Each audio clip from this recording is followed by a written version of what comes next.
일전에 제가 만난 중독 전문 정신과 의사 다니엘 박이라는 사람은 아버지와 함께하면 중독에 빠지지 않습니다. 그런 말 남겨주었습니다. 매사에 아버지와 사랑과 신뢰의 관계를 맺은 자녀들은 보다 안정적인 인생을 살아낼 수 있습니다. 바울 사도가 두 번째 전도 여행 중에 고린도시에 닿았을 때 처음에는 유대인 중심의 회당에서 복음을 전하기 시작했습니다. 마침 로마에서 황제가 유대인들은 다 로마를 떠나라 추방령을 받고 로마에서부터 쫓겨나서 고린도에 도착한 유대인 브리스길라와 아굴라 부부를 만났는데요, 그들이 같은 직업이었더래요. 천막 짓는 일이었더랍니다. 거기다가 디모데와 실라도 함께 고린도에 모여들어서 회당을 중심으로 유대인들을 중심으로 복음을 전해서 교회가 크게 흥왕하려 할 무렵에 본문을 읽어봅시다. 18장 6절로 7절 시작. 그들이 대적하여 비방하거늘 바울이 옷을 털면서 이르되 너희 피가 너희 머리로 돌아갈 것이요 나는 깨끗하니라. 이후에는 이방인에게로 가리라 하고 거기서 옮겨 하나님을 경외하는 디도 유수도라 하는 사람의 집에 들어가니 그 집은 회당 옆이라. 유대인이니까 유대인들을 중심으로 회당을 중심으로 복음을 전했는데 유대인들이 얼마나 강하게 바울의 복음을 거부하고 핍박하는지 더 이상 회당을 중심으로 유대인들을 상대해서 복음 전할 길이 없게 되니까 회당을 떠나서 회당 바로 옆에 사는 디도 유수도라고 하는 이방인 그러나 유대교를 믿는 디도 유수도라는 사람의 집으로 터전을 옮겼습니다. 디도 유수도의 집을 거점으로 해서 1년 반 동안 고린도에 머물면서 복음을 전해서 교회를 세웠습니다. 나중에 바울은 나는 심었고 아볼로는 물을 주었다. 내가 교회를 개척했고 내 후임자인 아볼로가 와서 교회를 성장시켰다. 그런 편지를 쓰고 있죠. 그렇게 교회를 개척했지만은 너무 박해가 심하고 반대가 극심하니까 거기를 떠나서 겐그레아에 가서 머리를 깎고 바다 건너 수리아 지역으로 떠납니다. 그 떠난 빈자리에 아볼로가 와서 고린도 교회를 섬기죠. 그러니까 위험을 감수하고 핍박을 견디며 어려운 환경 여건 중에 바울이 직접 고린도 교회를 세웠다고요? 건축했다고요? 그의 마음이 오늘 본문에 나와 있어요. 15절 말씀 시작. 그리스도 안에서 일만 스승이 있으되 아버지는 많지 아니하니 그리스도 예수 안에서 내가 복음으로서 너희를 낳았음이라. 고린도 교회를 복음으로 낳아서 다른 교회도 그러하지만은 특별히 고린도 교회를 대할 때는 아버지 같은 심정이랍니다. 고린도 교회를 향한 바울의 마음을 같이 읽어보아요. 14절 말씀 시작. 내가 너희를 부끄럽게 하려고 이것을 쓰는 것이 아니라 오직 너희를 내 사랑하는 자녀같이 권하리 하는 것이라. 아버지 마음의 진정성이 뭔 줄 아세요? 자식의 약점을 알아요. 자식의 모자람을 알아요. 근데 그거 가지고 강단에서 쓰기에 좀 적절하지 않은 말씀으로 표현해 드리면 이해가 쉽습니다. 자식에게 쫑코를 주지 않는다는 거예요. 자식의 약점을 가장 잘 알아요. 아버지가 자식의 약점, 자식의 급소를 가장 잘 알아요. 거기를 냅다 쥐어지르면 애가 망가져요. 옛날 어른들 말씀에 강장 밑에는 약졸이 없다. 그 군인, 장군이 강하면 그 밑에 부하들은 다 더불어 강하다. 뒤집어서 강한 아버지 밑에는 강한 자녀가 없다는 것이에요. 아버지가 강해서 자식들이 가지고 있는 약점을 막 공격하고 쫑코를 주고 그것도 못하느냐고 되면 아이가 망가진다는 것이에요. 아버지가 강하면 자식이 길을 못 피고 산다, 그런 뜻이에요. 그래, 아버지의 본래 마음이 뭐냐? 약점을 알고 급소를 알지만은 거기를 공격하지 않는 것이 아버지의 본심이었습니다. 오히려 그 약점을 잘 감당하고 자라나서 의연하고 대견하게 서는 자식의 모습을 대견스럽게 바라보고 믿어하는 것이 아버지의 마음입니다. 16절 말씀을 읽어볼까요? 시작. 그러므로 내가 너희에게 권하노니 너희는 나를 본받는 자가 되라. 아버지는요, 자식들에게 모범이 되는 삶을 살아내는 거예요. 여러분, 교회는 학교가 아니거든요. 그 교회 학교, 주일 학교란 말을 없앴다고요, 우리 교회에서. 어린이 교회, 청소년 교회, 교회라고 다 바꿨다고요. 주일 학교 선생은 없다고요, 우리 교회는. 왜냐? 교회는 가르치는 데가 아니니까요.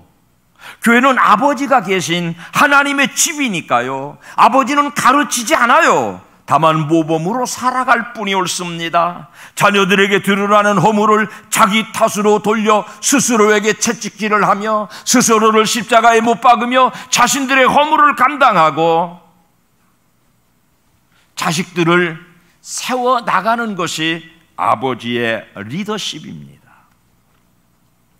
전쟁에서 미국을 이긴 세계 유일한 민족이 조그마한 사람, 베트남 사람들이에요. 그런데 있잖아요, 축구계에서는 베트남 축구는 세계 유능한 감독들의 무덤이다, 그렇게 정의했어요. 왜냐하면 아무리 능력 있는 감독이 와도 베트남 팀을 어떻게 이기게 못하는 거예요. 세계적으로 탁월한 감독이 베트남에 와도 그 감독의 명성에 걸맞은 팀을 못 만드는 거예요. 왜냐하면은 얕잡아 보거든요. 감독들이 와서 가르치거든요. 유럽이나 남미의 발전된 축구의 시스템을 베트남 그 조그마한 독종들에게 가르치려고 그러니까 잘 안 가르쳐지는 거예요. 따라가질 않는 거예요. 여러분, 현재 베트남 감독 이름이 누군 줄 아세요? 박항서 감독이에요. 자랑스럽게도 그분이 하노이 은혜의 강 성결교회 집사님이에요. 근데 이 양반이 베트남 국가대표팀 맡았어요. 2018년도에 U23 아시안컵 대회에서 준우승했어요. 역사에 없었던 일이에요. 우승은 누가 했을까요? 대한민국에서 했어요. 그러니까 한국어 못 해보겠다는 거죠, 아시아에서. 그리고는 정확하게 석 달 만에 있잖아요, 아시안 게임 예선도 통과 못했는데 석 달 만에 아시안컵 4강에 올라갔어요. 그리고 2022년도 카타르 월드컵 최종 예선에 들어갔어요. 이거는 베트남 축구 역사에서는 지금까지 없었던 일을 박항서 집사님이 지금 해내고 있는 거예요. 베트남 사람들이 그 대머리 까진 시골 아저씨 같은 박항서 감독을 부르는 이름이 파파박이에요. 아빠라는 거예요. 그는요, 가르치려고 들지 않고 모범을 보이고 따라오도록 이끄는 아빠의 리더십으로 그 덩치는 작지만은 독종의 기질을 가지고 있는 베트남 사람들을 일깨워낸 것입니다. 경기장에서 있잖아요, 이 베트남 팀이 조금이라도 부당한 대접을 받고 심판이 베트남 팀에게 조금이라도 불리한 판단을 하는 것 같이 느껴지면은 그 키도 조그만하고 대머리는 홀딱 가진 박항서 감독이 나서가지고 막 달라들어요. 막 심판한테 막 삿대질을 하고 막 소리를 고래고래 지르고 막 왔다 갔다 하고 난리법석을 쳐요. 그러면 심판이 삑삑 호각 불어가지고 빨간 카드 딱 내밀고 퇴장! 그러면 막 씩씩거리고 들어가요. 막 화딱지가 나가지고. 여러분, 그때 그 선수들이나 베트남 국민들이 볼 때, 야, 진짜 우리 아버지 같아. 우리 편을 들기 위해서 우리가 부당한 대접을 받은 것에 저렇게 자기 일처럼 분노하고 달라들고 싸워주니까 얼마나 든든한지 몰라요. 그런 감독의 모습을 보니까 감독이 작전 지시를 안 해도 저 멀리 벤치에 앉아있지 못해도 막 사력을 다해서 뛰는 거예요. 그래, 도끼가 드러나니까 이기더라, 그런 말이에요. 선생은 가르치지만 아버지는 편들어 주어요. 아버지는 모범을 보이고 앞서가요. 선수들과 함께 비행기 타고 장거리 이동하는데 한 놈이 병났대요. 거기는 이제 일반석이고 선수들 자리는, 박항서는 감독이니까 1등석 좋은 자리 차지하고 있다가 아까시 와서 한번 돌아보니까 이거 시원찮거든, 비들비들. 이놈을 끌어다가 자기 자리에 앉히고 1등석에 앉히고 자기가 간호해주고 먹여주고 따뜻 끓여주고 물수건 갖다 해. 아버지처럼 돌봐주니까 이 아이들이 목숨을 걸고 뛰는 거예요. 선수들이 가지고 있는 모든 도끼, 모든 기량은 그 보살핌 속에서 자라나가지고 위대한 팀을 만들고 성공과 승리를 만들어내고 있습니다. 사람은요, 가르치는 것보다요, 돌봐줄 때 훨씬 더 힘을 낼 수 있어요. 가르쳐 주는 것보다 편들어 주면은 훨씬 더 잘 할 수 있어요. 선생님은 가르쳐 주지만 아버지는 편들어 줍니다. 하나님이 아버지십니다. 어떤 종교에서도 자기 신을 아버지라고 부르지 않습니다. 우리는 하나님을 내 편, 나의 응원자, 나의 격려자, 내가 부당한 대접을 받으면 나가서 싸워주시는 박항서 감독 같은 아버지로 모시고 사랑을 받으며 살고 있습니다. 아버지를 설명하는 두 번째 이야기는요, 돌아가서 안길 품이라는 것입니다. 누가복음 15장에 탕자의 비유라고 알려진 둘째 아들 이야기들 알고 계시지 않습니까? 세상에 둘째 아들같이 집 떠나가지고 방황하는 많은 사람들이 있습니다. 돌아갈 자리가 필요하니까 주님은 탕자의 비유를 이야기로 들려주시면서 너희 각각이 아버지 같아라. 실수하고 모자라고 집 떠났고 지은 죄가 많아서 자기 발로 돌아올 수 없는 자녀들을 기다렸다가 맞아주는 아버지 역할을 좀 해라. 교회와 성도들에게 이 시대에도 요청하고 있습니다. 그때 필요한 게 아버지시고, 하나님은 그런 면에서 우리의 아버지가 되어주시고 아버지로서의 모델을 보여주고 있습니다. 어른다운 성도, 내 의견을 가타부타 말하기보다 모범을 보이고 실패한 사람조차 찾아와서 기댈 수 있는 집의 어른 같은, 아버지 같은 교회와 성도가 되도록 이 시대에 우리에게 요청하고 있습니다. 여러분, 누가복음 15장을 이번 주에 다시 한번 자세히 읽어보면서 발견한 거 하나 있는데요, 집 나갔다가 돌아온 그 아주 드라마틱한 현장에서 아버지는요, 말 한마디도 안 해요. 아버지 말 한마디도 안 해. 둘째 아들이 돌아와가지고 엉금엉금기면서 아버지 미안해요, 잘못했어요, 저는 아버지 아들이라고 감당 못하겠어요, 그냥 일 시키고 밥이나 먹여주오. 아무 대답도 안 해요. 그냥 고개만 끄덕거리다가 옆에 있는 종들에게 야, 옷 갈아입혀라, 목욕시키고 저 신발도 저기 뭐냐 갈아 신기고 잔치상 차려라. 이 돌아온 아들한테 일절 책망도 쫑코 주는 일도 없이 그냥 듣고 계세요. 그 아들의 하소연을 다 듣고 계세요. 아들의 엉망진창 인생의 고백을 그냥 다 듣고 계세요. 어른 되시려거든 입 닫고 귀 여시는 아버지 형상을 흉내내시기를 예수님 이름으로 축원합니다. 아들의 말을 많이 듣지만 아무런 말이 없어요. 말하면 책망이고 비난이지 뭐 별거 있어요. 야 이놈아, 그럴 수가, 이 말밖에 안 나올 거 아니에요. 너희는 원래 생겨먹은 놈이 그런 놈, 내가 네 꼬라지 알아봤다, 이러면은 급소에다가 칼 찌르는 거라니까요. 그 아들의 약점, 그 아들의 성품 정확하게 알고 있는 아버지가 말 꺼내면 칼이에요, 비수예요, 심장을 찌르게 돼요. 아무 맛도 안 해요. 그냥 받아들여요. 사랑하는 여러분, 어른 되시기를 축원합니다. 이 사회가 저마다 잘나서 친정한 어른이 없는 시대예요. 저마다 할 말이 많아서 남의 말을 들어줄 귀가 없는 시대이니 복된 가정 여러분들은 귀를 열어서 남의 하소연을 듣는 아버지 같은, 어른 같은 성도들 되시기를, 하나님을 닮아가시기를 주님 이름으로 축원합니다. 바울이 떠난 고린도 교회에 누가 왔다고요? 아볼로 목사님이 후임으로 왔어요. 세월 지나니까 개척교회 멤버들, 우리는 바울 목사님하고 교회를 개척했는데 나중 온 것들 니들이 뭐야? 아볼로를 따라서 아볼로가 전도에 들으신 분들은 묵은 소는 광소리요, 묵은 것들은 우리가 좀 새로운 방법으로 해보겠어. 바울파가 따로 있고 아볼로파가 따로 있어요. 그 교회 안에 바울도 아볼로도 예수님의 제자는 아니었잖아. 우리는 진짜 예수님 제자 찾아가는 게 좋겠어. 예수님 제자 중에 우두머리 예루살렘 교회 담임 목사 베드로, 그분이 진짜 주의 종이 아닐까? 사람 의지할 거 있어? 오직 그리스도만 바라보면 되지. 바울파, 게바파, 아볼로파, 그리스도파 교회가 나뉘어져 있어요. 바울은요, 그런 사람들 가운데서 내 편 되라고 말하지 않아요. 고린도전서 1장 12절로 13절 시작. 너희가 각각 이르되 나는 바울에게, 나는 아볼로에게, 나는 게바에게, 나는 그리스도에게 속한 자라 한다는 것이니 그리스도께서 어찌 나뉘었느냐? 바울이 너희를 위하여 십자가에 못 박혔으며 바울의 이름으로 너희가 세례를 받았느냐? 모든 자녀가 다 하나 되기를 원하시는 아버지의 심령을 피력하고 있습니다. 바울이 뭘 중요해? 아볼로가 뭘 중요해? 게바가 뭘 중요해? 그리스도파라고 따로 이름 지을 거 뭐 있어? 다 한 아버지 자녀잖아.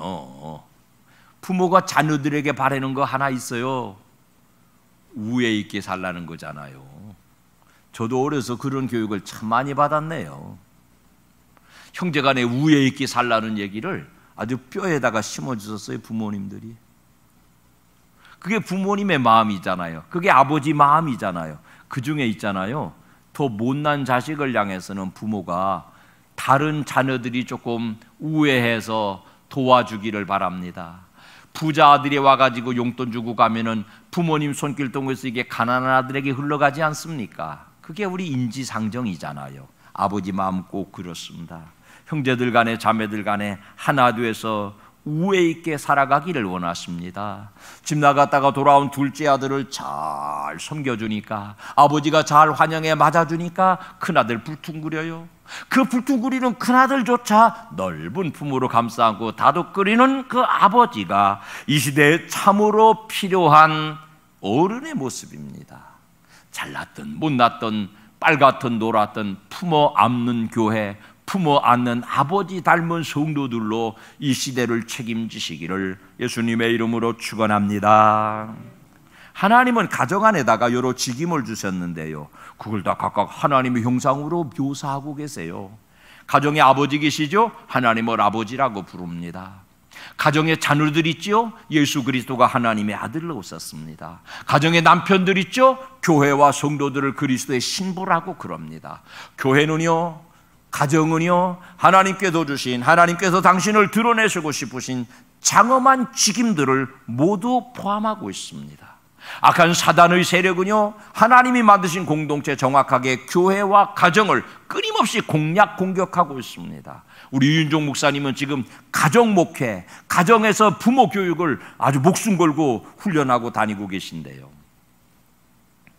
가정에서 아버지, 교회에서의 아버지, 가정은 가정으로서의 기능이 해체되고 있습니다. 교회는 복음의 본질, 하나님 아버지의 사랑을 잊어버리고 세속적 공동체로 전락되는 위기에 서 있습니다.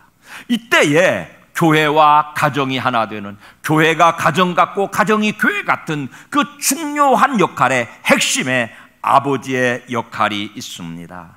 이 시대에 하나님께서 우리를 향하신 아버지의 마음이 무엇인지를 잘 이해하시기를 바라서 마지막 세 구절을 읽어보겠습니다. 고린도전서 4장 18절에서 끝절까지요. 시작. 어떤 이들은 내가 너희에게 나아가지 아니할 것 같이 스스로 교만하여 줬으나 주께서 허락하시면 내가 너희에게 속히 나아가서 교만한 자들의 말이 아니라 오직 그 능력을 알아보겠으니 하나님의 나라는 말에 있지 아니하고 오직 능력에 있음이라. 너희가 무엇을 원하느냐? 내가 매를 가지고 너희에게 나아가랴? 사랑과 온유한 마음으로 나아가랴? 아버지 심정으로 고린도 교회를 보니까 책망할 게 많아요. 쫑코 줄 게 많아요. 덮어버리지 않습니까? 아버지가 집 나갔다 돌아온 둘째 아들을 바라보니까는 몽둥이를 가지고 두드려 패고 싶은 마음이 있다는 것이에요. 그게 아버지의 결정권이에요. 그게 아버지의 권리이기도 해요. 그게 아버지로서의 최종 판단거리이기도 해요. 그런데 그런 그릇된 자녀들을 향한 애끓는 아버지의 사랑은, 끙끙 앓는 하나님의 사랑은 뭘까요? 내가 너희에게 매를 가지고 나갈까? 사랑과 온유한 마음으로 나갈까? 너희 하는 짓을 봐서는 매를 가지고 두드려 패는 게 맞고 너희의 약점에 내가 비수를 찔러대는 게 맞지만은 내가 아비의 마음으로 너희를 향한 마음이 뭔 줄 알아? 사랑과 온유의 마음으로 너희를 만나고 싶어. 내가 부끄럽게 하려고 이것을 쓰는 것이 아니라 오직 너희를 내 사랑하는 자녀같이 권하려는 것이야. 너희를 망가뜨리는 아버지의 권리가 아니라 어떻게든 너희를 좀 회복시키고 싶은, 내가 너희를 대할 때 사랑과 온유의 마음으로 대하고 싶은 아버지의 심령을 피력해 주고 있습니다. 14절 말씀 한번 더 읽어봅시다. 시작. 내가 너희를 부끄럽게 하려고 이것을 쓰는 것이 아니라 오직 너희를 내 사랑하는 자녀같이 구원하려 하는 것이라. 여러분, 아버지는 자녀들의 최종 책임자인데요, 그 최종 책임으로 자녀들을 결정할 때는요, 말이 아니래요. 신앙의 능력을 점검하실 거래요. 여러분, 그 아버지 앞에 신앙의 능력을 좀 보여드릴 만큼 준비되어 있습니까? 다만 지금까지 믿고 교회 다녀온 게 역사적으로 억울해서 교회를 떠나지 않고 자리를 지키고 계신 분들 혹시 없습니까? 하나님이 진정으로 내 아버지 되는 그 가슴 뜨거운 체험이 없어도 그냥 평생 예수 믿고 들랑달랑한 거 아까워서 이 나이 먹고 내가 뭐 하든지 다 하면 남들 이상해 볼 거 아니야, 뭐 이런 심정으로 혹시 교회 다니는 분 없습니까? 하나님 아버지의 마음의 한쪽은요, 지금까지 내가 길러온 자녀니까 모자라도 아까워서 버릴 수 없는 게 아버지의 심정이에요. 마지막 재판관, 마지막 심판권자로서의 내막은 뭐냐? 사랑으로 가슴앓이 하는 아버지예요. 너희들 하는 짓을 봐서는 매를 가지고 책망을 가지고 나가는 게 마땅한데, 21절 말씀도 다시 읽어봐요. 시작.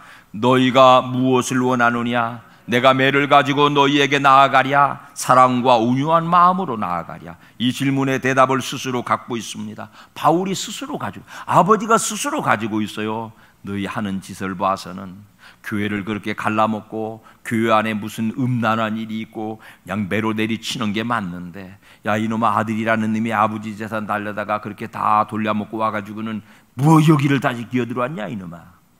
책망하고 몽둥이질을 하는 것이 맞는데, 매를 가지고 만나는 것이 맞는데, 그러나 아버지 마음 한켠에 사랑으로 애끓는 아버지의 그 마음 한켠에 또 다른 고백, 사랑과 온유한 마음으로 나아가랴. 그 결정은 우리가 하는 게 아니에요. 우리가 사랑과 온유의 마음으로 하나님을 만나도록 준비되어 있지 못해요. 그러나 아버지 스스로 가슴앓이가 그런 정답을 내놓는 거예요. 매를 가지고 후드려 패고 끝낼 것이 아니기 때문에 사랑과 온유로 다시 찾아오셔서 저나 여러분을 어루만지시고 격려하시고, 말씀하지 않고 말을 내면은 책망하게 되니까 듣고 따둑거리고 뭐 때문에 그렇게 힘든지 귀를 열어서 우리의 하소연을, 집 나갔다 돌아온 둘째 아들의 하소연을 들어주시는, 내가 왜 바울판지, 내가 왜 게바판지, 내가 왜 아볼로판지 그들의 별명을 듣고 있는 아버지의 모습을 바울이 시범하여 주면서, 여러분과 하나님을 뭐라고 그래요? 아버지라고 불러요. 세상의 어떤 종교도 자기 신을 아버지라고 부르지 않아요. 하나님을 바로 그 아버지로, 내가 어떻게 살았는지를 가지고 나를 만나시는 것이 아니라 당신 속에 품어가진 애끓는 사랑의 본성으로 사랑과 온유함으로 만나러 찾아오시는 그 아버지가 우리의 하나님이신 것이 우리가 한평생 예수 믿고 사는 가장 큰 복이신 줄로 믿습니다. 우리가 복받은 하나님의 백성 된 것을 감사로 체험하시는 우리 가족들 모두가 되시기를 예수님 이름으로 축원합니다. 축원합니다.